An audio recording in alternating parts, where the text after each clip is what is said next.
Welcome to JSR IAS academy. நான் Francis சகாய ஆரோக்கியமேரி.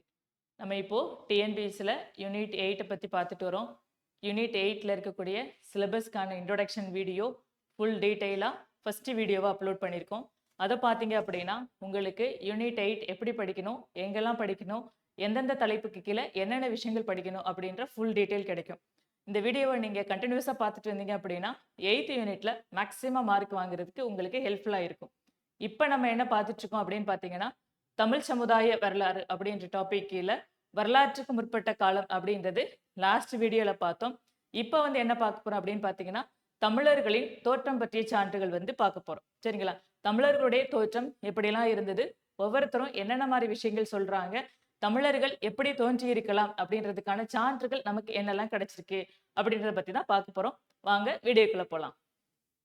பொதுவாக பார்த்தீங்க அப்படின்னா, ஒரு இனத்தோட தோற்றம் பத்தி அறியணும் அப்படின்னா ஒண்ணு இனவியல் ஆய்வு இருக்கணும். அதாவது அந்த இனம் எப்படியெல்லாம் தோன்றியது அப்படின்றதுக்கான சான்றுகள் கிடைக்கணும். இல்ல அப்படின்னா பார்த்தீங்கன்னா அவங்களுடைய மொழியை வச்சு ஆய்வு பண்ணியிருக்கோம். அந்த மொழி எப்போ உருவாச்சு, எப்படியெல்லாம் அது டெவலப் ஆகி வந்தது அப்படின்றத பத்தி தெரிஞ்சுக்கணும். அப்போ ஒரு இனத்தோட தோற்றம் பத்தி தெரிந்து கொள்வதற்கு ஒண்ணு இனவியல் ஆய்வு பயன்படுது, இன்னொன்று பார்த்தீங்க அப்படின்னா மொழியியல் ஆய்வு பயன்படும். ஓகேங்களா? இந்த இனவியல் ஆய்வை மொழியியல் ஆய்வறிஞர்கள் ஏற்றுக்கொள்ள மாட்டார்கள். மொழியியல் ஆய்வறிஞர்கள் பாத்தீங்க அப்படின்னா இனவியல் ஆய்வை ஏற்றுக்கொள்ள மாட்டார்கள். ஏன்னா அவங்களுடைய கான்செப்ட்ல அவங்க ரொம்ப ஸ்ட்ராங்கா இருப்பாங்க. ஃபர்ஸ்ட் பாத்தீங்க அப்படின்னா இனவியல் ஆய்வு. இதுல இந்த இனவியல் ஆய்வாளர்கள் என்ன சொல்றாங்க அப்படின்னு பாத்தீங்கன்னா, ஒரு இனத்தோட தோற்றத்தை அறிந்து கொள்வதற்கு மொழியை பயன்படுத்தக்கூடாது அப்படின்னு சொல்றாங்க. ஒரு இனம் எப்படி தோன்றுச்சு அப்படின்னா அந்த இனத்தோட மூதாதையர் இனம், முந்தைய இனம் அப்படிதான் ஆராய்ச்சி பண்ணிட்டு இருக்கணுமே ஒழிய மொழியை வச்சு ஒரு இனத்தை எப்படி தோன்றினர் அப்படின்றது நம்ம அறிந்து கொள்ள முடியாது அப்படின்றது இனவியல் ஆய்வாளர்களுடைய கருத்தா இருக்கு. ஆனா இந்த கருத்தை மறுக்கக்கூடிய வரலாற்று ஆசிரியர் யாரு அப்படின்னு பாத்தீங்கன்னா சத்தியநாதையர் அப்படின்ற ஒரு வரலாற்று ஆசிரியர் மொழியை பயன்படுத்தக்கூடாது அப்படின்றத அவர் ஏற்றுக்கொள்ளவில்லை அப்படின்றது நமக்கு தெரிய வருது. நம்ம தமிழ்ல ஒரு பெரிய கோட் ஒண்ணு படிச்சிருப்போம். அடிக்கடி டிஎன்பிசில கேட்டிருக்கக்கூடிய கொஸ்டினும் கூட, தமிழன் என்றோர் இனம் உண்டு, தனியே அவருக்கோர் குணம் உண்டு அப்படின்னு சொல்லியிருக்காங்க. அப்போ தமிழன் அப்படின்ற ஒரு இனம் இருந்திருக்கு, அவனுக்கு தனியா ஒரு குணம் இருந்திருக்கு அப்படின்னு சொன்னவர் யாரு அப்படின்னு பாத்தீங்கன்னா நாமக்கல் கவிஞர் அப்படின்றது நமக்கு தெரியணும். சரிங்களா?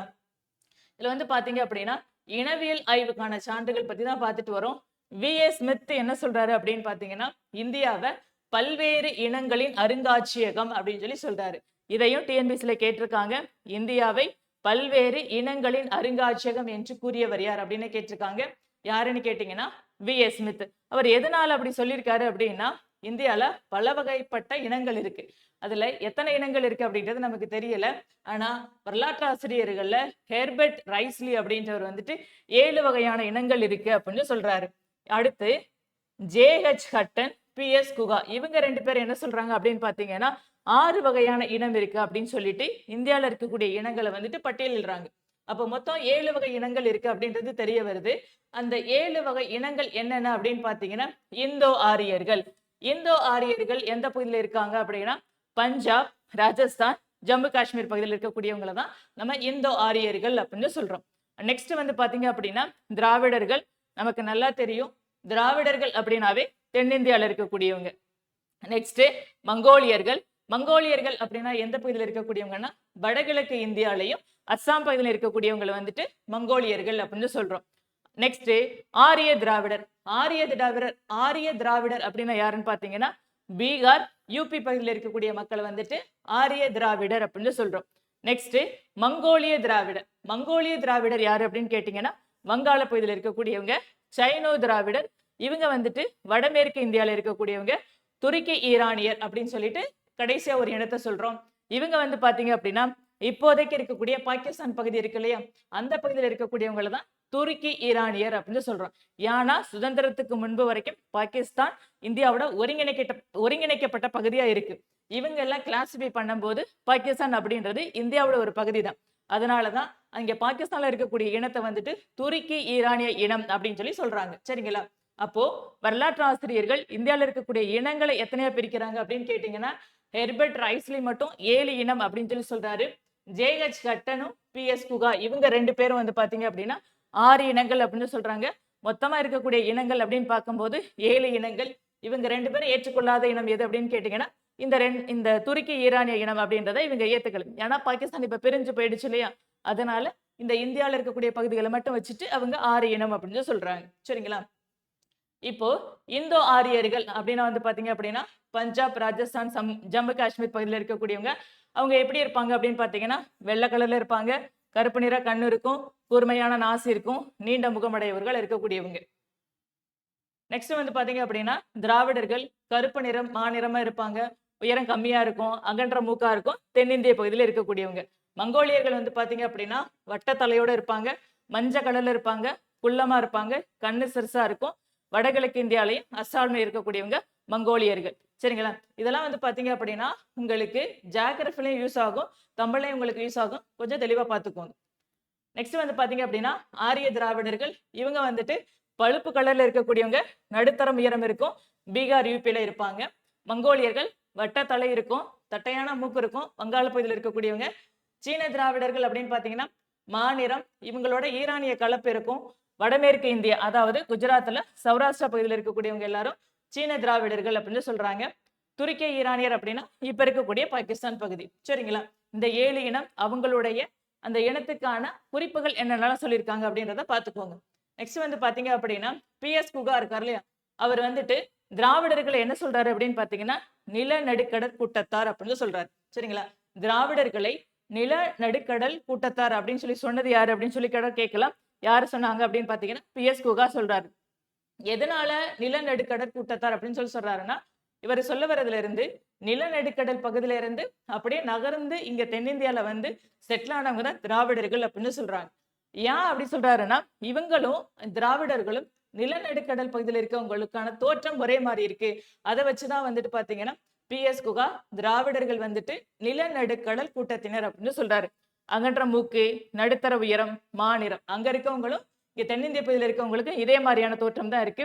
இந்த 2 சமூகமுமே வேளாண்மை, கால்நடை மேய்த்தல் மற்றும் ஏற்றுமதி அப்படின்ற விஷயங்களை ஃபாலோ பண்றாங்க. இவங்களுக்குள்ள பொதுவான விஷயம் வேற என்ன இருக்கு அப்படின்னு பாத்தீங்கன்னா சக்தி வழிபாடு அப்படின்ற ஒண்ணு இருந்திருக்கு. எங்கேயும் நம்ம தாய் தெய்வத்தை வழிபடுறோம். நிலநடுக்கடல் பகுதியில் இருக்கக்கூடிய இனமும் தாய் தெய்வ வழிபாடு இருக்கு.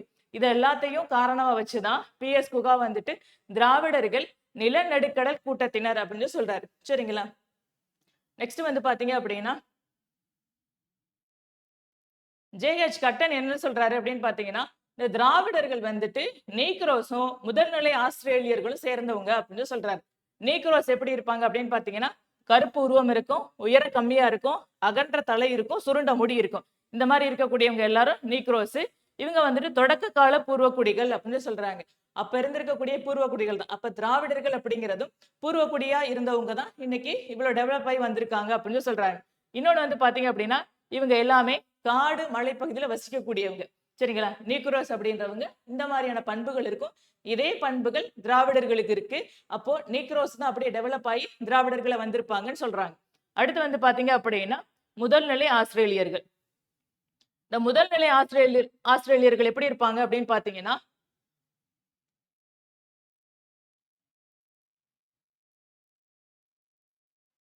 அவங்களும் கருப்பு கலர்ல இருப்பாங்க, அதிகம் உயரமா இருக்கும், நீண்ட தலை, சுருள் முடி இருக்கும், வேளாண்மை செஞ்சுட்டு இருந்தாங்க. மூத்தோர் வழிபாடு அப்படின்றது அவங்கள்ட்ட இருந்தது. சரிங்களா? நம்மள்ட்ட இன்ன வரைக்குமே இந்த மூத்தோர் வழிபாடு அப்படின்ற ஒண்ணு இருக்கு. அடுத்து வந்து பாத்தீங்க அப்படின்னா மாமன் மகளை திருமணம் செய்யக்கூடிய முறை வந்துட்டு இந்த முதல்நிலை ஆஸ்திரேலியர்கள்ட்ட இருக்கு. நம்மள்ட்ட இந்த பழக்கம் இருக்கு இல்லையா? அதனால வந்து பாத்தீங்க அப்படின்னா இந்த நீக்ரோஸும் முதல்நிலை ஆஸ்திரேலியர்களும் சேர்ந்துதான் திராவிடர்கள் அப்படின்ற ஒரு இனம் உருவாச்சு அப்படின்னு சொல்லி யாரு சொல்றா அப்படின்னு பாத்தீங்கன்னா JH கட்டன் அப்படின்றவர் சொல்றாரு. PS குகா என்ன சொல்றாரு அப்படின்னு பாத்தீங்கன்னா திராவிடர்கள் நிலநடுக்கடல் பகுதியில இருந்து வந்தவங்க அப்படின்னு சொல்றாரு.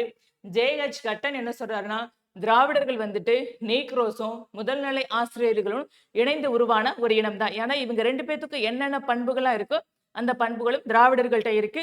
அதனால அவங்கள்ட்ட இருந்து உருவானவங்க தான் திராவிடர்கள் அப்படின்னு சொல்லிட்டு JH கட்டன் சொல்றாரு. சரிங்களா? நெக்ஸ்ட் வந்து பாத்தீங்க அப்படின்னா மொழியியல் ஆய்வு.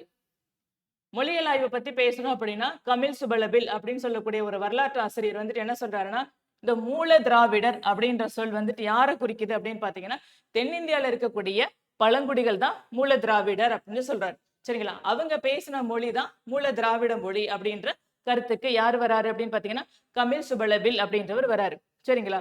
நெக்ஸ்ட் வந்து பாத்தீங்கன்னா ஈராஸ் பாதிரியார் வந்துட்டு இந்த திராவிட அப்படின்ற வார்த்தை எப்படி வந்துச்சு அப்படின்றத டீகோட் பண்றாரு. எப்படின்னு பாத்தீங்கன்னா தமிழ அப்படின்ற சொல்லுல இருந்து ட்ரமிழ வந்து அதுல இருந்து ட்ரமிழ திராவிட திராவிட அப்படின்ற மாதிரியான வார்த்தை வந்தது அப்படின்னு சொல்றாரு. திராவிட அப்படின்ற வார்த்தை எப்படி வந்தது அப்படின்றதுக்கு எடுத்துக்காட்டு யார் சொல்றா அப்படின்னு பாத்தீங்கன்னா ஈராஸ் பாதிரியார் சொல்றாரு. நெக்ஸ்ட் வந்து பாத்தீங்கன்னா இந்தியாவில் இருக்கக்கூடிய மொழி குடும்பங்கள் எத்தனை இருக்குன்னு கேட்டீங்கன்னா 4 மொழி குடும்பங்கள் இருக்கு. அதுல ஃபர்ஸ்ட் வந்து பாத்தீங்கன்னா திராவிட மொழி குடும்பம், இந்தோ ஆரிய மொழி குடும்பம், சீன திபெத்திய மொழி குடும்பம், ஆஸ்ட்ரிக் மொழி குடும்பம். இதுல திராவிட மொழி குடும்பம், இந்தோ ஆரிய மொழி குடும்பம் அப்படின்றது நம்ம தெரிஞ்சுக்க வேண்டிய விஷயம். இப்ப திராவிட மொழி குடும்பம் பத்தி பார்க்கணும் அப்படின்னா 2 பேரும் முக்கியமான ஆராய்ச்சி பண்ணியிருக்காங்க. யார் யார் அப்படின்னு கேட்டீங்கன்னா பிரான்சிஸ் எல்லிஸும் கால்டுவெல் 2 பேரும் பண்ணியிருக்காங்க. பிரான்சிஸ் எல்லிஸ் என்ன பண்ணியிருக்காருன்னா 1816ல தென்னிந்திய மொழிகள் பற்றிய ஆய்வு அப்படின்ற ஒரு புத்தகத்தை வந்து ரிலீஸ் பண்றாரு. வருஷம் பார்த்துக்கோங்க, என்ன டைட்டில் அப்படின்றது பார்த்துக்கோங்க. 1816ல தென்னிந்திய மொழிகள் பற்றிய ஆய்வு அப்படின்ற புத்தகத்தை வெளியிடுறாரு. அதுல வந்துட்டு பாத்தீங்க அப்படின்னா தென்னிந்திய மொழிகள் அப்படின்னு சொல்லிட்டு எந்த மொழிகள் அவர் அங்கீகரிக்கிறாரு அப்படின்னா தமிழ், தெலுங்கு, மலையாளம், கன்னடம் இந்த 4 மொழிகளை மட்டும்தான் அவர் தென்னிந்திய மொழிகள் அப்படின்னு சொல்லிட்டு அங்கீகரிக்கிறார். அடுத்து வந்து பாத்தீங்கன்னா இந்த தென்னிந்திய மொழிகள் அனைத்துமே வடமொழி குடும்பத்திலிருந்து வேறுபட்டது. வடமொழி குடும்பத்துக்கும் தென்னிந்திய மொழிகளுக்கும் எந்த விதமான ஒற்றுமை இல்லை அப்படின்னு சொல்லி சொல்றாரு. இன்னொரு விஷயம் என்ன சொல்றாருன்னா இந்த தென்னிந்திய மொழிகள் வந்துட்டு தனித்தன்மை உடையது அப்படின்னு சொல்றாரு. இந்த தென்னிந்திய மொழிகளை தான் வந்துட்டு அவர் வந்து பாத்தீங்கன்னா திராவிட மொழிகள் அப்படின்ற ஒரு முடிவுக்கு வராரு. சரிங்களா?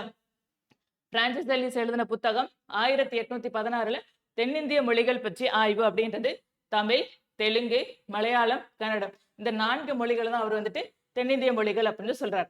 நெக்ஸ்ட் வந்து பாத்தீங்க அப்படின்னா கால்டுவெல். கால்டுவெல் நம்ம என்ன சொல்லுவோம் அப்படின்னு பாத்தீங்கன்னா திராவிட தந்தை அப்படின்னு சொல்லுவோம். திராவிட தந்தை என்று அழைக்கப்படுபவர் யார் அப்படின்னு கூட நம்ம கேட்கலாம். 1816ல என்ன பண்றாருன்னா தென்னிந்திய மொழிகளின் ஒப்பிலக்கணம் அப்படின்ற ஒரு நூலை எழுதுறாரு. அதுல வந்துட்டு தமிழ் தான் செம்மொழி, அது வந்துட்டு தனித்து இயங்கக்கூடியது, தன்னிகரற்ற மொழி அப்படின்னு எல்லாம் சொல்லியிருக்கிறார். சரிங்களா? நெக்ஸ்ட் வந்து பாத்தீங்க அப்படின்னா ஹோக்கன் அப்படின்றவர் அவர் வந்துட்டு தமிழ், தெலுங்கு, கன்னடம், மலையாளம், துளு, குளகு இந்த 6 மொழிகளை வந்துட்டு தமிழியன் அப்படின்னு சொல்றாரு. சரிங்களா? ஹோக்கன் வந்துட்டு தமிழ், தெலுங்கு, கன்னடம், மலையாளம், துளு, குடகு இந்த 6 மொழிகளை சேர்த்து என்ன சொல்றாரு அப்படின்னு பாத்தீங்கன்னா தமிழியன், அதாவது தமிழ் மொழிகள் அப்படின்னு சொல்றாரு. அடுத்து வந்து பாத்தீங்க அப்படின்னா கிரியர்சன் அப்படின்றவர் ஒரு மொழியியல் ஆய்வறிஞர். இவர் வந்துட்டு என்ன சொல்றாரு அப்படின்னு பாத்தீங்கன்னா வடமொழியில இருக்கக்கூடிய நிறைய சொற்கள் வந்துட்டு தமிழ் மொழியில இருந்து கடன் வாங்கப்பட்டிருக்கு அப்படின்னு சொல்றாரு. அதுக்கு எடுத்துக்காட்டு என்ன சொல்றாரு அப்படின்னு பாத்தீங்கன்னா நடனம் அப்படின்றதுல இருந்து தான் நட அப்படின்ற சொல் வந்துச்சு, காட்சி அப்படின்றதுல இருந்து தான் காஷி அப்படின்ற சொற்கள்லாம் வந்துச்சு அப்படின்னு சொல்றாரு. சரிங்களா? வடமொழி தமிழ்ல இருந்து நிறைய சொற்களை வந்துட்டு கடன் வாங்கியிருக்கு அப்படின்னு சொல்லி சொன்னது யாரு அப்படின்னு கேட்டீங்கன்னா கிரியர்சன் அப்படின்றவர். சரிங்களா? நெக்ஸ்ட் வந்து பாத்தீங்க அப்படின்னா இந்தோ ஆரிய மொழி குடும்பம் பத்தி பார்க்க போறோம். இந்த இந்தோ ஆரிய மொழி குடும்பம் அப்படின்னா அந்த பகுதியில் இருக்கக்கூடிய மொழிகள் எந்த அளவுக்கு டெவலப் ஆயிருக்கு, எந்தெந்த மொழிகளோட லிங்கேஜ் இருக்கு அப்படின்றத பத்தி தான் பார்க்க போறோம். இதுல வந்துட்டு வரலாற்றுல வில்லியம் ஜோன்ஸ் அப்படின்ற ஒருத்தர் வந்து படிச்சிருப்போம். இவர் தான் வந்துட்டு வங்காள ஆசிய சங்கம் அப்படின்னு சொல்லக்கூடிய ஏசியாட்டிக் சொசைட்டி ஆஃப் பெங்கால் அப்படின்ற ஒண்ணு 1784ல ஆரம்பிச்சிருப்பார். எதுக்காக ஆரம்பிச்சார் அப்படின்னு பாத்தீங்கன்னா இந்த சமூகம் எப்படியெல்லாம் இருக்கு, அவங்களுடைய கலாச்சாரம் எப்படி, பண்பாடு எப்படி வளர்ந்திருக்கு அப்படின்றத ஆராயறதுக்காக வில்லியம் ஜோன்ஸால் ஏற்படுத்தப்பட்ட ஒரு அமைப்பு தான் வங்காள ஆசிய சமூகம் அப்படின்றது. ஏசியாட்டிக் சொசைட்டி ஆஃப் பெங்கால் அப்படின்னு சொல்லுவாங்க. யார் ஆரம்பிச்சதுன்னு டிஎன்பிசில கேட்டிருக்காங்க, எப்ப ஆரம்பிச்சாங்க அப்படின்னு டிஎன்பிசில கேட்டிருக்காங்க. சரிங்களா? இந்த அமைப்பின் மூலமா வந்து பாத்தீங்கன்னா ஒரு ஆய்வு பண்ணி என்ன சொல்லியிருக்காங்க அப்படின்னா இந்தியாவோட நாகரிகம், கலாச்சாரம், பண்பாடு இதெல்லாம் என்ன அப்படின்னு கேட்டீங்கன்னா ஒரு ஆரிய நாகரிகம் தான் அப்படின்ற முடிவுக்கு வராங்க. சரிங்களா? இந்தியாவோட கலாச்சாரம், நாகரிகம், பண்பாடு எல்லாமே ஆரிய நாகரிகத்தை சேர்ந்ததுதான். ஆரியர்களுடைய என்னென்ன விஷயங்கள்லாம் பழக்க வழக்கங்களா இருந்ததோ அதுதான் இந்தியால இன்னைக்கு ஃபாலோ பண்ணிட்டு வர்றாங்க அப்படின்ற மாதிரி முடிவுக்கு வந்திருக்கிறார். சரிங்களா? அப்போ இந்தோ ஆரிய மொழி குடும்பம் பத்தி ஆய்வு நடத்தினது யாரு அப்படின்னு கேட்டா வில்லியம் ஜோன்ஸ் அப்படின்றது நமக்கு தெரியும். சரிங்களா? இதுல இன்னொன்னு அவர் ஒண்ணு சொல்லியிருப்பாரு, வேதகால நாகரிகம் தான் இந்தியாவோட நாகரிகம் அப்படின்னு சொல்லியிருப்பாரு. சரிங்களா?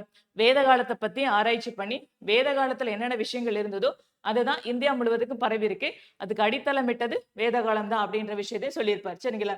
இந்திய நாகரிகம், ஆரிய நாகரிகம் அப்படின்னு சொன்னது யாரு அப்படின்னு சொல்லி கூட கேட்கலாம். வில்லியம் ஜோன்ஸ் அப்படின்றது உங்களுக்கு தெரியணும். சரிங்களா? நெக்ஸ்ட் வந்து பாத்தீங்க அப்படின்னா தமிழர்களுடைய தோற்றம் பற்றின கோட்பாடு. தமிழர்கள் எப்படியெல்லாம் உருவாகியிருக்கலாம், இனவியல் அடிப்படையில சில கருத்துக்கள் சொல்றாங்க, மொழியியல் அடிப்படையில சில கருத்துக்கள் சொல்றாங்க. அடுத்து எப்படியெல்லாம் தோன்றி இருக்கலாம் அப்படின்னு பாக்குறதுக்கு ஒரு 4 கோட்பாடுகளை டிஃபைன் பண்றாங்க வரலாற்று ஆசிரியர்கள். என்னென்ன கோட்பாடு அப்படின்னு பாத்தீங்கன்னா, மண்ணின் மைந்தர்கள், அதாவது தென்னிந்திய பகுதியில தோன்றினவர்கள் தான் தமிழர்கள் அப்படின்னு சொல்லக்கூடியதான் மண்ணின் மைந்தர்கள் கோட்பாடு. அடுத்து வந்து பாத்தீங்கன்னா குமரி கண்ட கோட்பாடு. குமரி கண்டத்துல இருந்து உருவானவர்கள் இனம் தான் தமிழ் இனம் அப்படின்னு சொல்லக்கூடியதுதான் குமரி கண்ட கோட்பாடு. நெக்ஸ்ட் வந்து பாத்தீங்க அப்படின்னா நில நடுக்கடல் கோட்பாடு. அதாவது பி.எஸ். குகா சொல்லுவார் இல்லையா, திராவிடர்கள் நில நடுக்கடல் கூட்டத்தார் அப்படின்னு சொல்லிட்டு, அந்த மாதிரி நில நடுக்கடல் பகுதியில இருந்து வந்தவங்க தான் திராவிடர்கள், தமிழர்கள் அப்படின்னு சொல்லக்கூடிய கோட்பாடு. நெக்ஸ்ட் வந்து பாத்தீங்க அப்படின்னா சிந்து வெளி கோட்பாடு. அதாவது சிந்து சமவெளி நாகரிகத்திலிருந்து அதோட அழிவுக்கு அப்புறம் அங்கிருந்து நகர்ந்து தென்னிந்திய பகுதிக்கு வந்தவங்க தான் தமிழர்கள், திராவிடர்கள் அப்படின்னு சொல்லக்கூடிய கருத்து தான் சிந்து வெளி கோட்பாடு அப்படின்றது. இந்த 4 கோட்பாடை பத்தி டீட்டெயிலா பார்க்கலாம். சரிங்களா? இதுல ஃபர்ஸ்ட் வந்து பாத்தீங்க அப்படின்னா மண்ணின் மைந்தர்கள் கோட்பாடு. அதாவது தென்னிந்தியாவை பிறப்பிடமாக கொண்டவர்களுடைய கோட்பாடு. இதை ஆதரிக்கக்கூடியவங்க யாராரு அப்படின்னு பாத்தீங்கன்னா கிரியர்சன், ஜான் இவான்ஸ், சீனிவாச ஐயங்கார், ராமச்சந்திர தீட்சிதர். இந்த வரலாற்று ஆசிரியர்கள் எல்லாமே இந்த மண்ணின் மைந்தர்கள் அப்படின்னு சொல்லக்கூடிய கோட்பாட்டை ஆதரிக்கக்கூடியவங்க. இதுல கிரியர்சன் அப்படின்ற மொழியியல் அறிஞர் என்ன சொல்றாருன்னா, தென்னிந்திய பழங்குடிகள் தான் தமிழர்கள், அவங்க தான் திராவிடர்கள் அப்படின்னு சொல்றாரு. தென்னிந்தியால எந்தெந்த பழங்குடிகள் இருந்தாங்களோ அவங்க தான் தமிழர்கள், அவங்க தான் திராவிடர்கள் அப்படின்னு சொல்றாரு. சரிங்களா? நெக்ஸ்ட் இவர் ஒரு விஷயம் சொல்லியிருப்பாரு, வடமொழி வந்துட்டு நிறைய தமிழ் சொற்களை கடன் வாங்கியிருக்கு அப்படின்னு சொல்லியிருப்பாரு. நடனம், காட்சி அந்த மாதிரியான சொற்கள் எல்லாத்தையும் கடன் வாங்கியிருக்கு அப்படின்னு சொல்லியிருப்பாரு. அடுத்து வந்து பாத்தீங்க அப்படின்னா ராபர்ட் ப்ரூஸ் பூட் அப்படின்னு சொல்லக்கூடிய ஒரு நிலவியலாளர். இவர் வந்துட்டு என்ன சொல்றாருன்னா, தென்னிந்தியா தான் மனிதன் தோன்றிய இடம் அப்படின்னு சொல்றாரு. சரிங்களா? மனிதன் தோன்றிய முதல் இடம் எது அப்படின்னு பாத்தீங்கன்னா தென்னிந்தியா அப்படின்னு சொல்றாரு. எதன் மூலமா சொல்றாரு அப்படின்னு பாத்தீங்கன்னா, இவர் அத்திரம்பாக்கத்துல வந்து ஆராய்ச்சி பண்ணும்போது அங்க கிடைச்சிருக்கக்கூடிய கருவிகள் எல்லாமே கிட்டத்தட்ட 15 லட்சம் ஆண்டுகளுக்கு முன்னர் இருக்கக்கூடியதா இருக்கு. அப்ப 15 லட்சம் ஆண்டுகளுக்கு முன்னரே இந்த மாதிரியான கருவிகள் கிடைச்சிருக்கு அப்படின்னா முதல்ல மனித இனம் தோன்றி இருக்கக்கூடிய இடம் தென்னிந்தியாவா தான் இருக்கும் அப்படின்னு சொல்லிட்டு இவரோட கருத்தா இருக்கு. சரிங்களா? அடுத்து வந்து பாத்தீங்க அப்படின்னா மாற்றுமருவியலர். அவர் என்ன சொல்றாரு அப்படின்னு பாத்தீங்கன்னா, இந்திய மாக்கடல் பகுதி தான் மனித இனம் தோன்றிய இடமாக இருக்கலாம் அப்படின்னு சொல்றாரு. இதுல பொதுவா ஒரு கருத்து சொல்லுவாங்க, இந்திய மாக்கடல் பகுதி அதாவது இந்திய பெருங்கடல் பகுதியில குமரி கண்டம் அப்படின்ற ஒரு கண்டம் இருந்தது. அதுல குறும்பன நாடு அப்படின்ற ஒரு நாடு இருந்தது. அந்த நாட்டுல பருளி ஆறு ஒடிச்சு குமரிக்கோடு அப்படின்ற மலை இருந்துச்சு. அங்க இருக்கக்கூடிய இனம் தான் முதல் இனமா இருந்திருக்கும். அவங்க பேசின மொழிதான் மூல திராவிட மொழி. அந்த இனம் தான் தமிழ் இனம் அப்படின்ற கருத்து வரலாற்று ஆசிரியர்கள் சொல்றாங்க. இததான் வந்துட்டு மாற்றுமருவியலர் அப்படின்றவர் முன்மொழிகிறாரு. சரிங்களா? இதுதான் வந்து பாத்தீங்க அப்படின்னா மண்ணின் மைந்தர்கள் கோட்பாடு அப்படின்னு சொல்றதுக்கான காரணங்கள். நெக்ஸ்ட் வந்து பாத்தீங்க அப்படின்னா குமரி கண்ட கோட்பாடு. அதாவது குமரி கண்டம் அப்படின்ற ஒரு கண்டம் இருந்தது. அங்க ஒரு இனம் இருந்துச்சு. அந்த இனம் எல்லாமே இப்ப கடல் கோடால் அழிஞ்சிருச்சு அப்படின்னு சொல்ல வராங்க. சரிங்களா? இதுதான் குமரி கண்ட கோட்பாடு அப்படின்றது. அப்போ குமரி கண்டம் இருந்ததா இல்லையா அப்படின்றது நமக்கு தெரியாது. ஏன்னா இப்ப அந்த பகுதிகள்லாம் கிடையாது. அப்போ இருந்ததுக்கான இலக்கியத்துல நிறைய சான்றுகள் சொல்லியிருக்காங்க. என்னென்ன அப்படின்னு பாத்தீங்கன்னா, தொல்காப்பியத்துல வடவேங்கடம் தென்குமரி ஆயிடை தமிழ் கூறும் நல்லுலகம், வடவேங்கடம் தென்குமரி ஆயிடை தமிழ் கூறும் நல்லுலகம் அப்படின்னு சொல்லக்கூடிய நூல் எது அப்படின்னு பாத்தீங்கன்னா தொல்காப்பியம். தொல்காப்பியத்துல வந்து பாத்தீங்கன்னா தென்குமரின்னு சொல்றாங்களா, வடவேங்கடம் அப்படின்னா திருப்பதி மலைப்பகுதி, அங்க இருந்து தென்குமரி வரைக்கும் தமிழ் இருக்கக்கூடிய ஒரு நல்ல உலகம் இருந்தது அப்படின்னு சொல்லிட்டு தொல்காப்பியம் சொல்லுது. இந்த வார்த்தையில இருந்து வந்து பாத்தீங்கன்னா குமரி கண்டம் அப்படின்ற ஒண்ணு இருந்துச்சு அப்படின்ற கருத்துக்கு வராங்க. நெக்ஸ்ட் வந்து பாத்தீங்க அப்படின்னா பருளி ஆற்றுடன் பன்மலை அடுக்கத்து குமரி கோடும் கொடுங்கணல் கொல்ல அப்படின்னு சொல்லிட்டு சிலப்பதிகாரம் சொல்லுது. ஓகேங்களா? பருளி ஆற்றுடன் பன்மலை அடுக்கத்து குமரி கோடும் கொடுங்கணல் கொல்ல அப்படின்னு சொல்லக்கூடிய நூல் எது அப்படின்னு பாத்தீங்கன்னா சிலப்பதிகாரம். அதாவது பருளி ஆறு அப்படின்னு சொல்லிட்டு ஒரு ஆறு இருந்துச்சு, குமரிக்கோடு அப்படின்னு சொல்லிட்டு ஒரு மலை இருந்துச்சு, அந்த பகுதியில வந்துட்டு மக்கள் வாழ்ந்தனர் அப்படின்னு சொல்லக்கூடிய நூல் எது அப்படின்னு பாத்தீங்கன்னா சிலப்பதிகாரம். ஓகேங்களா? நெக்ஸ்ட் வந்து பாத்தீங்க அப்படின்னா கல் தோன்றி மண் தோன்ற காலத்தே வாளோடு முன் தோன்றிய மூத்த கொடி தமிழ் கொடி அப்படின்னு சொல்லிட்டு புறப்பொருள் வெண்பா மாலை சொல்லுது. கல் தோன்றி மண் தோன்ற காலத்தே வாளோடு முன் தோன்றிய மூத்த குடி தமிழ் கொடி அப்படின்னு சொல்லுது. அதாவது கல்லு மண்ணெல்லாம் தோன்றதுக்கு முன்னாடியே உருவான குடிதான் தமிழ் குடி அப்படின்னு சொல்லிட்டு சொல்லக்கூடிய நூல் எது அப்படின்னு பாத்தீங்கன்னா புறப்பொருள் வெண்பா மாலை. நெக்ஸ்ட் வந்து பாத்தீங்க அப்படின்னா இறையனார் உரை அப்படின்ற உரையில வந்துட்டு சங்கம் வைத்து தமிழ் வளர்த்த முதற் சங்கம் இருக்கு இல்லையா, தென்மதுரையில் நடந்ததுல அந்த சங்கம் வைத்து தமிழ் வளர்த்தனர் அப்படின்ற செய்தி இருக்கு. இந்த தென்மதுரை அப்படின்றது கடல்கோளால் அழிவுற்றது அப்படின்றது நமக்கு தெரிய வருது. அப்போ இறையனார் உரை மூலமா வந்து பாத்தீங்கன்னா தென்மதுரை அப்படின்ற ஒரு இடம் இருந்திருக்கு. அங்க ஏற்கனவே மக்கள் இருந்திருக்காங்க. சங்கம் வைத்து தமிழ் வளர்த்தனர் அப்படின்ற செய்தியெல்லாம் நமக்கு தெரிய வருது. நெக்ஸ்ட் வந்து பாத்தீங்க அப்படின்னா அடியாருக்கு நல்லார், இளம்பூரணர், இவங்க 2 பேரும் யாரு அப்படின்னு பாத்தீங்கன்னா உரையாசிரியர்கள். இவங்க என்ன சொல்றாங்க அப்படின்னா பருளி ஆறு அப்படின்ற ஒரு ஆறு இருந்துச்சு. பருளி ஆற்றுக்கும் குமரி ஆறுக்கும் இடையே கிட்டத்தட்ட ஒரு 49 நாடுகள் இருந்தது அப்படின்னு சொல்றாங்க. நெக்ஸ்ட் வந்து பாத்தீங்க அப்படின்னா மெகஸ்தனிஸ் வந்துட்டு இண்டிகா அப்படின்ற நூல் எழுதியிருக்கிறாரு. அந்த நூலுல இந்தியாவுக்கும் இலங்கைக்கும் இடையில ஆறு மட்டும்தான் ஓடிச்சு அப்படின்னு சொல்லியிருக்காரு. இவங்க 49 நாடுகள் இருந்ததுன்னு சொல்றாங்க. இவர் வந்துட்டு ஆறு மட்டும்தான் ஓடி இருக்கு அப்படின்னு சொல்லியிருக்கிறார்.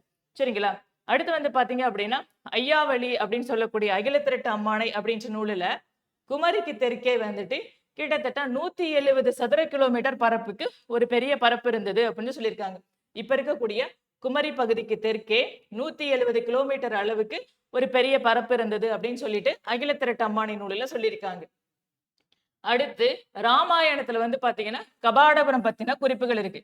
இந்த கபாடபுரம் என்ன அப்படின்னு பாத்தீங்கன்னா 2வது சங்கம் இருந்தது இல்லையா, அந்த இடத்துக்கு பேர் தான் கபாடபுரம் அப்படின்னு சொல்லுவான். அந்த 2வது சங்கம் இருந்த கபாடபுரம் பத்தின செய்தியும் ராமாயணத்துல சொல்லியிருக்காங்க. நெக்ஸ்ட் வந்து பாத்தீங்கன்னா கச்சியப்ப முதலியார் அப்படின்றவர் கந்தபுராணம் எழுதியிருக்கார். முருகனை பத்தி எழுதப்பட்டதுதான் கந்தபுராணம். இந்த கந்தபுராணத்துல வந்து பாத்தீங்க அப்படின்னா குமரிக்கண்டம் பத்தின செய்திகளும் இருந்திருக்கு அப்படின்னு சொல்றாங்க. இந்த குமரிக்கண்ட கோட்பாட்டை ஆதரிக்கக்கூடியவங்க யாராரு அப்படின்னு பாத்தீங்கன்னா Ernst Haeckel, J H. Moore, Devaneya Pavanar. இந்த தேவநேய பாவனார நீங்க நல்லா தெரிஞ்சுக்கோங்க. இவர் வந்து எந்த கோட்பாட்டை ஆதரிக்கக்கூடியவர் அப்படின்னு சொல்லி கூட கேட்கலாம். குமரிக்கண்ட கோட்பாடு. சரிங்களா? இவங்க எல்லாரும் என்ன பண்றாங்க அப்படின்னு பாத்தீங்கன்னா லெமூரியா கண்டம் இருந்தது அப்படின்னு சொல்லி ஆதரிக்கிறாங்க. சரிங்களா?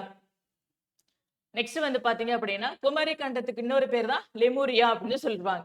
அந்த லெமூரியா அப்படின்றது எப்படி வந்துச்சு அப்படின்னு பாத்தீங்கன்னா ஸ்லேட்டர் அப்படின்ற ஒரு ஆராய்ச்சியாளர் இருக்காரு. அவர் வந்துட்டு குமரி கண்டத்தை பத்தி ஆராய்ச்சி பண்றாரு.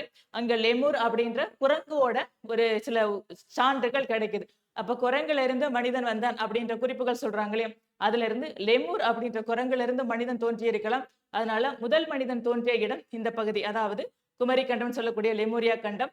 அதனாலதான் வந்து பாத்தீங்க அப்படின்னா இந்த குமரி கண்ட கோட்பாட்டுக்கு இன்னொரு பேரு லெமூரியா கோட்பாடு அப்படின்னு கூட சொல்லுவாங்க. சரிங்களா? இப்போ இந்த குமரி கண்டத்தை பத்தி ஆய்வு பண்ணவங்க யாராரு அப்படின்னு பாத்தீங்கன்னா ஜெப்ரி சைன் கிளார் அப்படின்றவரு 1844 ஆய்வு பண்றாரு. எங்க அப்படின்னு பாத்தீங்கன்னா மடகாஸ்கர் பகுதியில பாலூட்டிகள் பத்தின ஒரு ஆய்வு பண்ணி இங்கதான் முதல் மனித இனம் தோன்றியிருக்கலாம் அப்படின்னு சொல்றாங்க. மடகாஸ்கர் இந்த பகுதிகள் எல்லாமே இப்போதைக்கு இந்தியாவோட ஒன்னா சேர்ந்து இருந்தது. அதெல்லாம் காலப்போக்கில் கடல்கொள்ள தனித்தனியா பிரிஞ்சு வந்துருச்சு அப்படின்றத நம்ம ஜியாகிரபில படிக்கிறோம். நெக்ஸ்ட் வந்து பாத்தீங்க அப்படின்னா ஸ்லேட்டர் 1864 லெமூரியா கண்டம் பற்றி ஆய்வு பண்றாரு. அதாவது குரங்குல இருந்து தான் மனிதன் வந்தான், லெமூர் அப்படின்ற குரங்குல இருந்து தான் மனிதன் வந்தான். அதனாலதான் இந்த கண்டத்துக்கு லெமூரியா கண்டம் அப்படின்ற பேர் வந்துச்சுன்னு சொல்றாங்க. இவருடைய ஆய்வு கட்டுரைக்கு பேர் என்ன அப்படின்னு பாத்தீங்கன்னா மடகாஸ்கர் பாலூட்டிகள் அப்படின்றது. நெக்ஸ்ட் வந்து பாத்தீங்கன்னா 1889 இந்த பகுதியில மடகாஸ்கர் தென்னிந்திய கடல் பகுதியில வந்துட்டு ஜெர்மனி, ரஷ்யாவை சேர்ந்த கடல் அறிஞர்கள் வந்துட்டு கடல் ஆராய்ச்சி பண்ணியிருக்காங்க. அதுக்கப்புறம் 1960 வந்து பாத்தீங்க அப்படின்னா கடல் ஆராய்ச்சி மூலமா அந்த கடலுடைய ஆழம் எவ்வளவு இருந்திருக்குன்னா 200 மீட்டர்ல இருந்து 2000 மீட்டர் வரைக்கும் இருந்திருக்கு. 200 மீட்டர் வரைக்கும் ஆழம் இருந்திருக்கு அப்படின்னா அது ஒரு காலத்துல மேடான பகுதியா இருந்திருக்கலாம், அங்க மக்கள் வாழ்ந்திருக்கலாம் அப்படின்ற மாதிரியான முடிவுகள் சொல்றாங்க. சரிங்களா? நெக்ஸ்ட் வந்து பாத்தீங்க அப்படின்னா 3வது பார்க்க போற கோட்பாடு நிலநடுக்கடல் கோட்பாடு. அதாவது மத்திய தரைக்கடலோட கிழக்கு பகுதியில இருந்து இங்க வந்தவங்க தான் திராவிடர்கள் அப்படின்னு சொல்லி ஒரு செய்தி சொல்றாங்க. அதுதான் வந்துட்டு நிலநடுக்கடல் கோட்பாடு அப்படின்றது. காரணம் என்ன சொல்றாங்க அப்படின்னா இவங்களுக்கும் அவங்களுக்கும், அதாவது தென்னிந்தியாவில் இருக்கக்கூடியவங்களுக்கும் மத்திய தரைக்கடல் பகுதியோட கிழக்கு பகுதியில் இருக்கிறவங்களுக்கும் உடல் ஒருமைப்பாடு ஒரே மாதிரி இருக்கு.